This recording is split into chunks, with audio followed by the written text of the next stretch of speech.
নমস্কার, আমি সৃজা। পেশ হলো নতুন সরকারের প্রথম পূর্ণাঙ্গ বাজেট।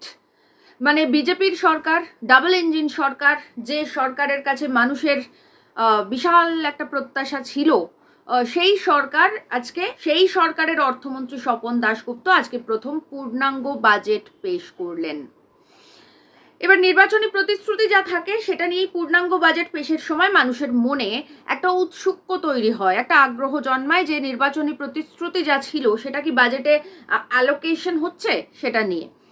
তো সেই অনুযায়ী নির্বাচনী প্রতিশ্রুতি বিজেপির যা ছিল, এই যেমন ধরুন প্রথম 200 ইউনিট বিদ্যুৎ ফ্রি থেকে শুরু করে 450 টাকা দামের গ্যাস, সেগুলোর কথা আর নতুন করে ধরছি না, কিন্তু রাজ্য সরকারি কর্মচারীরা যারা অনেক আশায় বুক বেঁধেছিলেন যে এই নতুন সরকার এসে তাদের ডিএ ক্লিয়ার করে দেবে, তারা কতটা ধাক্কা খেলেন সেটা নিয়ে উঠছে প্রশ্ন।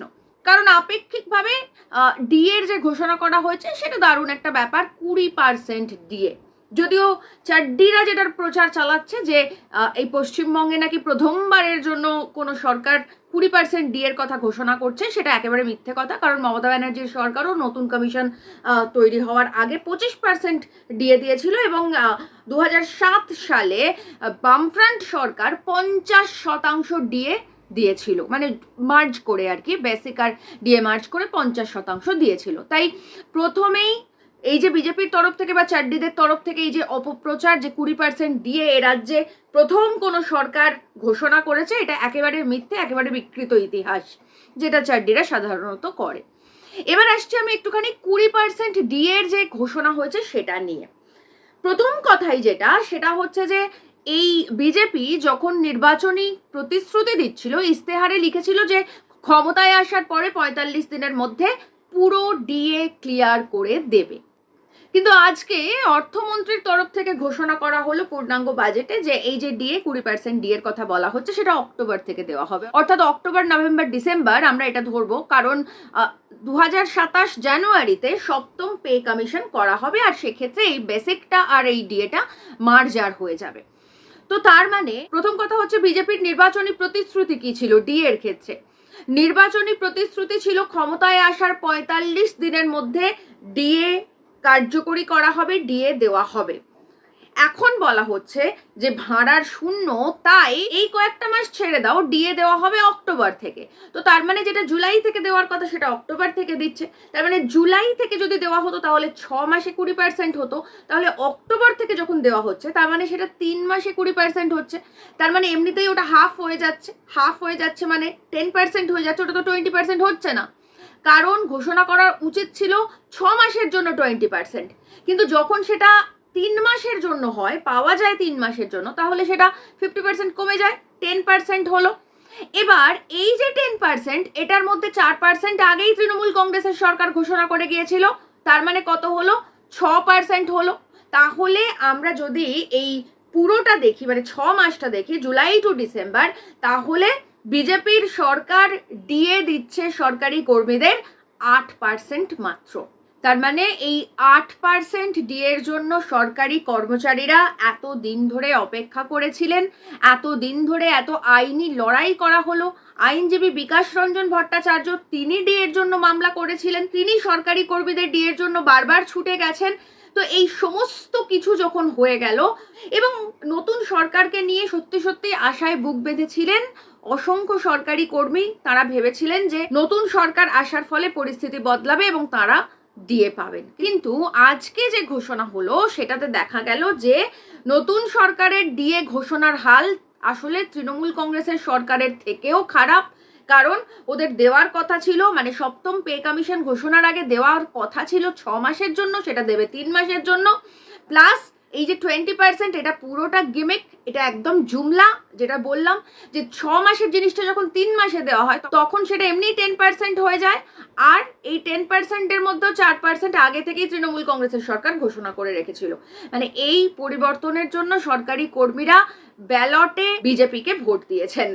এবার আসছি একটুখানি ডাবল ইঞ্জিন সরকার প্রসঙ্গে। মানে ডাবল ইঞ্জিন সরকার আসলে একটা দারুণ কিছু হবে, এইটা যারা এক্সপেক্ট করেছিলেন তাদেরকে একটুখানি জানিয়ে দিই যে কেন্দ্রীয় সরকারি কর্মীদের ডিএ হচ্ছে 42%। পুজোর আগে যদি কেন্দ্রীয় সরকারি কর্মীদের আবার নতুন করে ডিএ ঘোষণা হয় তাহলে কিন্তু এই যে ডিফারেন্সটা, মানে কেন্দ্রীয় সরকারি কর্মীদের সঙ্গে রাজ্য সরকারি কর্মীদের এমনিতেই এত ফারাক, ওখানে 42%, এখানে 8% দিচ্ছে মাত্র, আচ্ছা সব মিলিয়ে আমি 20%ই যদি ধরি, তো সেক্ষেত্রে যদি কেন্দ্রীয় সরকারি কর্মীদের আবার নতুন করে ডিএ ঘোষণা হয় তাহলে এই যে ফারাকটা সেটা কিন্তু আরো বাড়বে।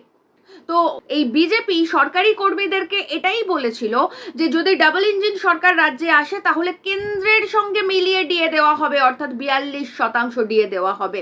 আর কার্যক্ষেত্রে কি দেখা যাচ্ছে? কার্যক্ষেত্রে দেখা যাচ্ছে যে শুভেন্দু অধিকারী আগে থেকেই সুপ্রিম কোর্টে গিয়ে ডিসেম্বর পর্যন্ত সময় চেয়ে রেখেছেন, অর্থাৎ আগে থেকেই ডিসেম্বর পর্যন্ত রক্ষা কবচ নেওয়া রয়েছে বিজেপির সরকারের কাছে।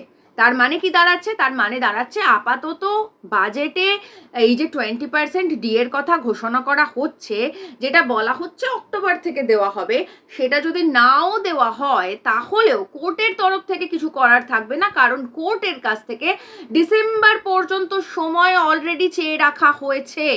অর্থাৎ মোদির সরকার ক্ষমতায় আসার পর যেভাবে 15 লক্ষ টাকা আমাদের অ্যাকাউন্টে ঢুকিয়েছিল, ঠিক সেভাবেই রাজ্য সরকারি কর্মীরাও 42% ডিএ পেতে চলেছেন কিনা সেটা আগামী দিনে আমরা বলবো, এখনই সেটা বলার সময় হয়নি। কিন্তু ঘোষণা আর ইমপ্লিমেন্টেশন এই দুটোর মধ্যে যে বিস্তর ফারাক রয়েছে সেটা আমরা সকলেই জানি।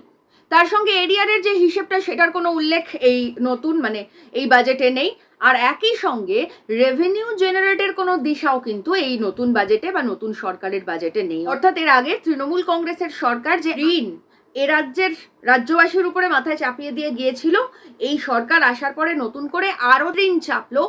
ঋণ চাপতেই পারে, কারণ অলরেডি এত বড় একটা ফাঁকা জায়গা হয়ে আছে, সেটাকে ভরাট করতে গেলে ঋণ নিয়ে সেটাকে শুরু করতে হবে সিস্টেমটা, সে বিষয়ে কোনো ডাউট নেই।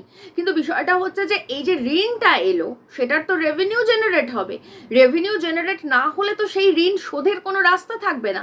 তো সেই রেভিনিউ জেনারেটের রাস্তা সেটাও তো বাজেটে দিশা দেখাবে, সেরকম কোনো দিশা কিন্তু এই বাজেটে আমরা দেখলাম না। তাহলে কি দাঁড়ালো? একদিক থেকে নির্বাচনী ইস্তেহারে যে প্রতিশ্রুতি দেওয়া হয়েছিল, যেমন 200 ইউনিট বিদ্যুৎ ফ্রি থেকে শুরু করে 450 টাকা দামের গ্যাস, সেসবের তো কোনো উল্লেখই নেই এই বাজেটে।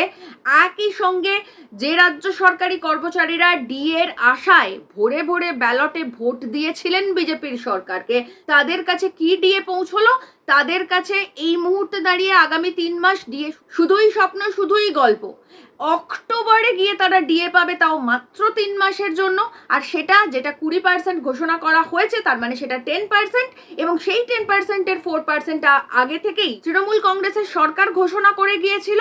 অর্থাৎ সব মিলিয়ে 6 মাসে মাত্র 8% ডিএ পাচ্ছেন সরকারি কর্মীরা। অর্থাৎ যারা মনে করেছিলেন, যে রাজ্য সরকারি কর্মীরা মনে করেছিলেন যে ডাবল ইঞ্জিন সরকার হলেই, বিজেপির সরকার এ রাজ্যে আসলেই কেন্দ্রের ডিএর যে হার 42%, সেই হারে তাঁরা ডিএ পাবেন, প্রথম বাজেটে সে আশায় একেবারে জল ঢেলে দিয়েছে বিজেপির সরকার। এখন যেটুকু ঘোষণা হয়েছে সেটুকুও ইমপ্লিমেন্টেশন হয় কিনা সেদিকে আমাদের চোখ অবশ্যই রাখতে হবে, কারণ আমরা এর আগে জানি, বারবার ধরে আমরা শুনেছি বিভিন্ন প্রতিশ্রুতি বিজেপির কাছে। আমরা শুনেছিলাম আমাদের অ্যাকাউন্টে 15 লক্ষ টাকা ঢুকবে। এখন 15 লক্ষ টাকা ঢুকলে কি কি সমস্যা হতে পারে, মানে সমাজের সিস্টেম কিভাবে চেঞ্জ হতে পারে, সেই নিয়ে চাড্ডিরা আমার ফেসবুক পোস্টে এসে কমেন্ট লেখে। আমরা শুনেছিলাম বছরে 2 লক্ষ চাকরি হবে, যেখানে নতুন কর্মসংস্থানই নেই সেখানে কি করে 2 লক্ষ চাকরি হয় আমাদের জানা নেই। আর তার সঙ্গে যোগ হলো এবারে এ রাজ্যের রাজ্য সরকারি কর্মীদের ডিএর হতাশা। আসলে যে সমস্ত রাজ্য সরকারি কর্মীরা ডিএর জন্য, ডিএ প্রাপ্তির জন্য, সঠিক হারে ডিএ প্রাপ্তির জন্য ভোট দিয়েছিলেন, আমি বলছি না সেটা কোনো অপরাধ, খুব স্বাভাবিক, ডিএ কোনো দয়ার দান নয়, ডিএ অবশ্যই অধিকারের বিষয়, এবং সেই অধিকার আদায় করার জন্য যদি কাউকে সরকার বদলাতে হয় তাহলে তিনি নিশ্চয়ই সরকার বদলাবেন। কিন্তু প্রশ্ন হচ্ছে যে সরকারটা বদলাচ্ছেন সেই সরকারটা সঠিক কিনা সেইটা একটুখানি নিজের দৃষ্টিভঙ্গি দিয়ে বোঝার দরকার ছিল রাজ্য সরকারি কর্মীদের। তো যাই হোক, এখন যা করে ফেলেছেন সেটা নিয়ে তো আর নতুন করে বলার কিছু নেই। তবে যা বোঝা যাচ্ছে সেটা হচ্ছে যে এবারের বাজেটে, এই বিজেপির প্রথম বাজেটে রাজ্য সরকারি কর্মীদের ডিএর নামে যেটা ধরানো হলো সেটা আসলে ললিপপ।